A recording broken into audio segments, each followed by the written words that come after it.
Seja muito bem-vindo ao Entrevista. O empreendedorismo está na moda. Quando eu era criança, as profissões mais desejadas eram jogador de futebol, piloto de avião, médico, advogado, talvez até economista, como foi o meu caso.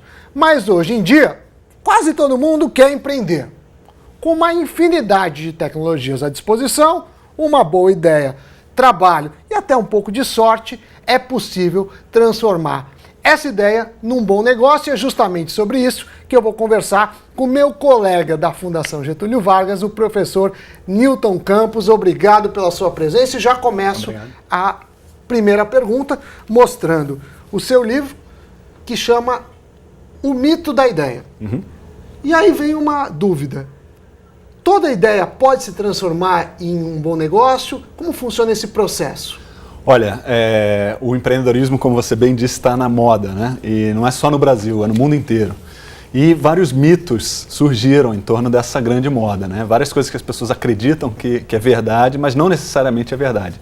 Uma delas se refere à questão da ideia, né? Muitas pessoas acham que os grandes empreendedores de sucesso, né, as grandes empreendedoras de sucesso, são pessoas que começaram apenas com uma grande ideia. Na verdade, isso responde sim a uma parte muito pequena dos casos de empreendedorismo de sucesso, mas não a maioria, né? A grande maioria se apoiam, né, dos empreendedores de sucesso se apoiam em recursos, em habilidades, em contatos que ela já possuía e ela conseguiu, pouco a pouco, né, desenvolver um trabalho inovador em cima daquelas habilidades que ela já possuía. E aí vem uma reflexão que é a seguinte: a tecnologia tem um impacto grande na inovação e no empreendedorismo. E eu te pergunto, é necessário inovar para empreender ou não necessariamente? É necessário, sim. Hoje em dia, como o assunto é muito popular, né, existe uma certa generalização do que é o empreendedor, a empreendedora, o empreendedorismo, e muitas pessoas acreditam que o empreendedor ou a empreendedora é aquele que fundou um negócio e ponto. Né? Eu não gosto dessa definição, embora eu aceite, porque eu acho que ela não faz ela não faz um bem para o empreendedor.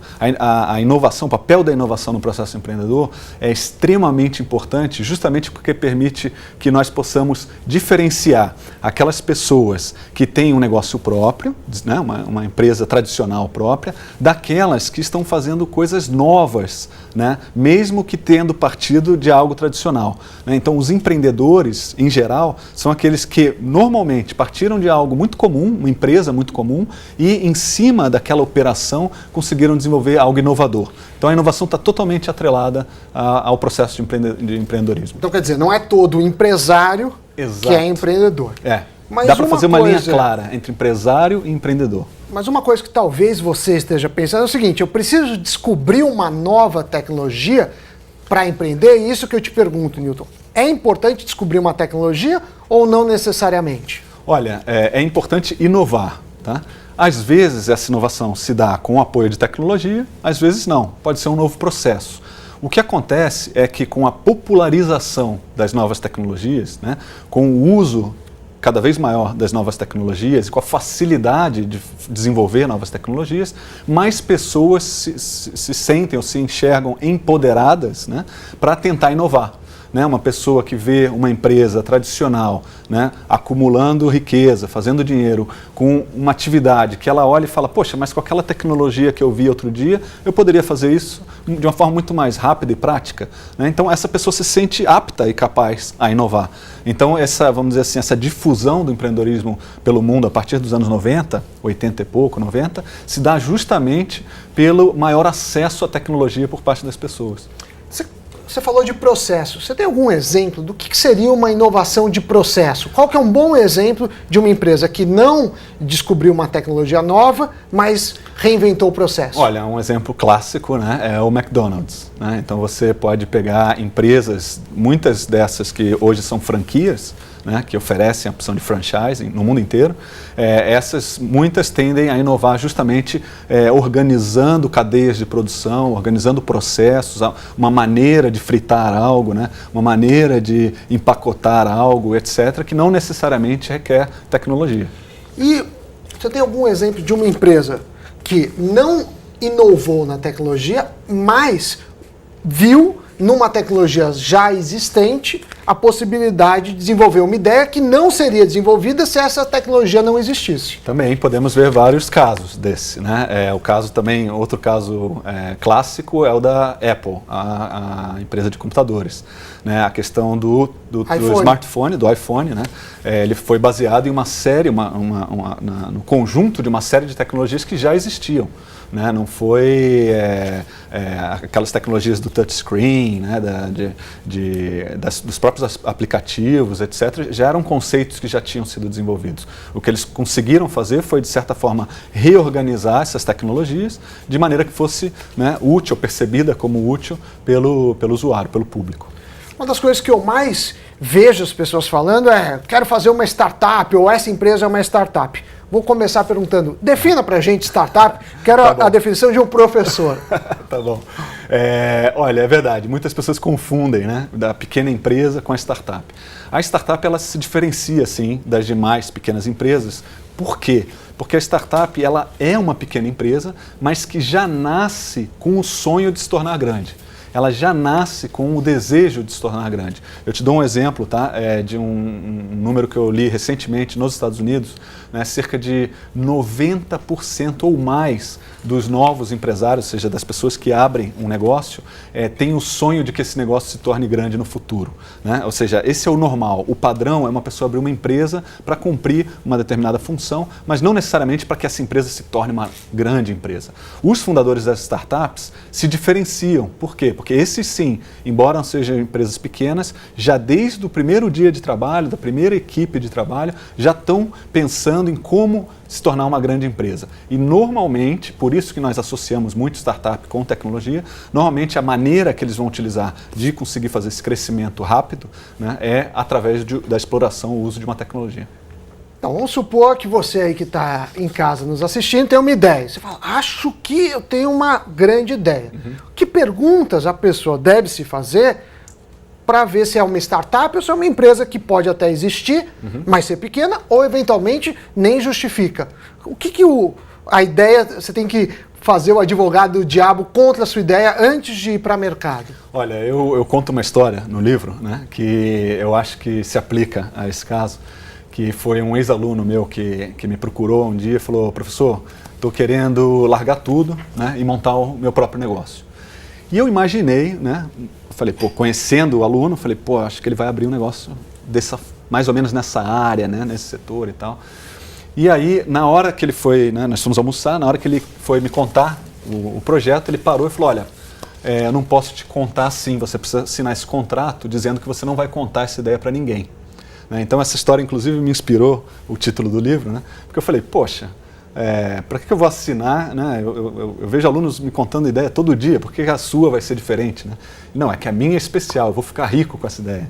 Então você precisa assinar aí que você não vai contar para ninguém. Eu falei, olha, eu não vou contar para ninguém, eu vou te fazer 3 perguntas apenas, e com essas 3 perguntas eu já te falo se eu vou pensar em assinar ou não o seu documento. E eu acho que essas 3 perguntas o nosso telespectador pode também tentar se responder. Presta atenção nas perguntas. A primeira pergunta que eu fiz foi, olha, você conhece muito bem desse setor onde você quer empreender? Né? Você conhece as dinâmicas desse mercado, você conhece a sazonalidade, você conhece, né, os principais clientes, os principais players, concorrentes, etc.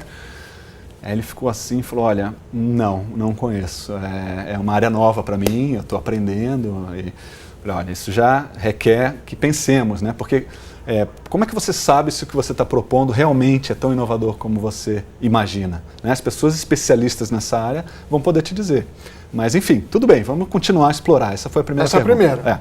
Segunda pergunta. Cheguei e falei, vem cá, você já tem um protótipo funcional? Ou seja, você já tem algo para mostrar, né, parecido ao produto ou projeto que você quer fazer, né, de forma que você consiga me provar que você tem capacidade de execução, de fazer acontecer? E ele pensou e falou, olha, não, ainda estou procurando programadores. Eu falei, ih, quando está procurando programador é que ainda falta, viu? Porque se existe uma coisa difícil no mundo, e eu já fui programador, é encontrar um bom programador que entenda o que você quer fazer, né? E que essa relação vá bem. Então, só falta o programador para fazer o protótipo me pareceu algo distante no tempo também. E eu falei, olha, se você ainda nem provou que isso que você pensou é possível fazer, e falta um expert, que não é você, para te ajudar a provar, então para mim também demonstra que a sua ideia também não é tão boa assim, né? Ou seja, você tem que ter capacidade de execução. Tem que ser talvez baseado em uma habilidade que você possua e não o terceiro. Tá? E aí por último, falei, olha, ainda tem mais uma pergunta que talvez te salve. Né? Vamos lá. E você não tem, né, capacidade de execução, você não conhece do setor, mas quem sabe você conhece pessoas relevantes desse setor, né, que possam, talvez, né, em sociedade com você, te ajudar a tocar esse negócio. E aí ele pensou também e falou, não, eu estou indo a feiras para encontrar essas pessoas. Falei, mas você tem uma relação de confiança com elas? Não, ainda não. Falei, olha, então sinto lhe dizer que eu não vou assinar o seu documento, porque ainda me parece, na minha experiência, que você ainda está muito longe de ter realmente, né, uma ideia, né, ou um projeto que possa fazer a diferença no mercado. Né? Por falar nisso, eu vejo muitos jovens, inclusive universitários, que querem empreender. Talvez seja até o caso de você aí de casa. E aí, quais são os obstáculos no Brasil? Como o Brasil está frente aos outros países? A gente tem um bom empreendedorismo. Como que está esse novo setor? Porque é relativamente recente.